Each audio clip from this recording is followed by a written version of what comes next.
Hello and welcome to me rating your ships in Gravity Falls.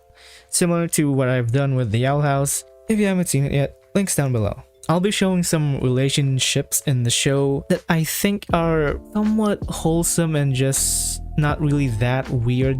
Ship number 1, Wendy and Dipper. Starting this off with the most obvious ship in the show, but first maybe we should address the age gap between these two. Dipper is 12 and Wendy is like 15. The gap is only 3 years. It is weird seeing these types of relationships with younger characters, but it would have been weirder if it was the other way around. Like, imagine a 15-year-old boy obsessed with a 12-year-old girl. Look, what I'm trying to say is, once you hit like your 20s or 30s, a 3-year age gap is kinda common to see. So, they didn't really show that many scenes in the first season of their relationship progressing from being more than just friends, teasing so many fans if Wendip, aka Wendy and Dipper, will ever be canon, while trying to not make it look forced. So what's my opinion? Well, I've never actually seen this working out, no matter how many times they try to make it look like it will eventually happen. It sort of reminds me of Mordecai and Margaret, but with Dipper I feel like it's just a phase for a kid at his age. I think it's very common to randomly have a crush on someone. I mean,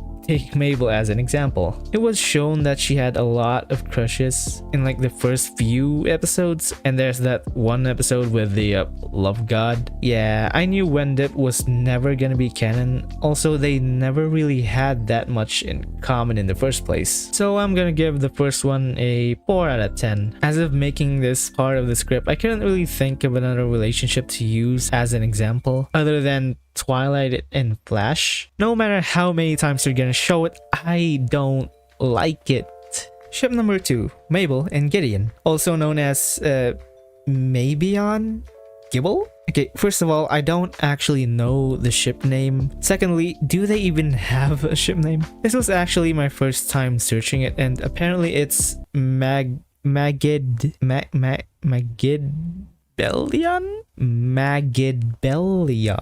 Yeah, I don't actually know how to pronounce it. I've never seen it before or heard about it from other people. Maybe it's just me not being a fan of these two together, or it's just the fact that 1, it's just not popular and no one ever heard about it, and 2, no one likes it. Yeah, that's right.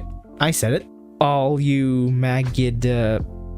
Mabel and Gideon shippers out there. But what's my actual opinion? Throughout the series, what have you noticed that Mabel and Gideon have in common?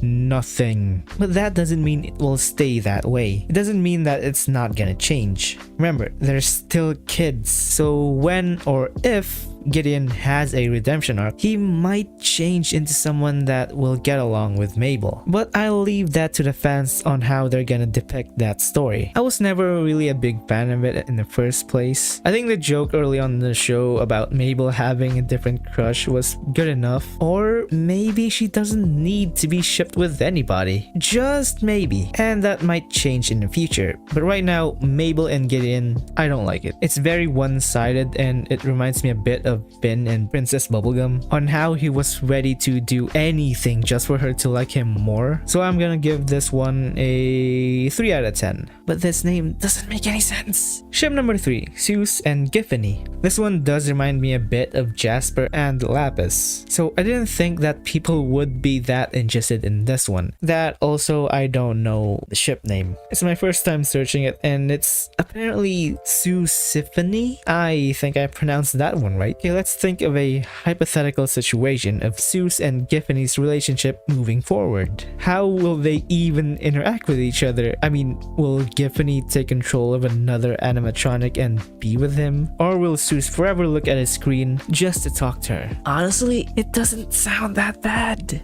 I mean, yeah, you would argue that Giffany is a psycho and has an unhealthy obsession with Soos. But let me ask you something. Is it really that bad or maybe even worse compared to a 13-year-old being forced and threatened to be in a relationship with a 9-year-old? So, my opinion, I wasn't a big fan of Soosifanny when I first saw it. I thought it was just fine. But while making this script, I started liking it even more, and I knew some of the other couples in and relationships in the show, either it's in the show or from the community, I still know some of them. And comparing this to the other ships on the show, it's not that bad. So I'm actually gonna give this one a 6 out of 10. Like I said, this one does remind me a bit of Jasper and Lapis. I'm not saying they're the same. I just think they're a bit similar, and I like Soosifanny a bit more. Ship number 4. Candy and Dipper, also known as Candip, also known as the third contender against Wendip and Dipcifica. I don't really see a lot of people talking about it, so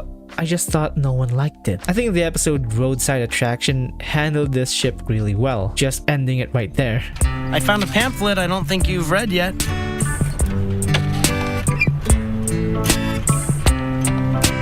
It's okay, Dipper. The open road makes people do crazy things. Plus, after seeing you flee the spider like a baby, I kinda lost interest. Yep. I deserve that. Let me explain. You know how in every show, there's gonna be fans randomly shipping two characters immediately right after they saw them, regardless if those two characters have met or not. For Gravity Falls, it's as if they knew someone was gonna ship these two together. So they showed that in the episode, what would probably happen if they try to get these two together. I don't even know if I need an example for this one, since that sort of random shipping is very common. You can see it on so many shows like Steven Universe, Adventure Time, and even The Owl House. So despite me calling it random and common, this is still one of the better ships in the show. They aren't crazily obsessed with each other, they're not trying to kill each other, so yeah. It's a wholesome one, I guess. Well, compared to the others, it's somewhat wholesome. So I'm actually gonna rate this one a 5 out of 10. And speaking of wholesome ships, on to ship number 5, which is Soos and Melody. Since this is one of the most wholesome ships in the show, I don't have a lot to say about it. They're one of those couples that were just bound to have a good ending together. Sort of like Ruby and Sapphire. They both had a rough start, but they eventually worked it out. In my opinion, they were an okay side couple that was only shown in one episode. Apparently it's called Melsoos. So between this and Soosifanny, Melsoos has a lot more fan art, and I think we can all agree that it's a bit better than Soosifanny. So I'll give it a 7 out of 10. And finally, ship number 6, Dipper and Pacifica.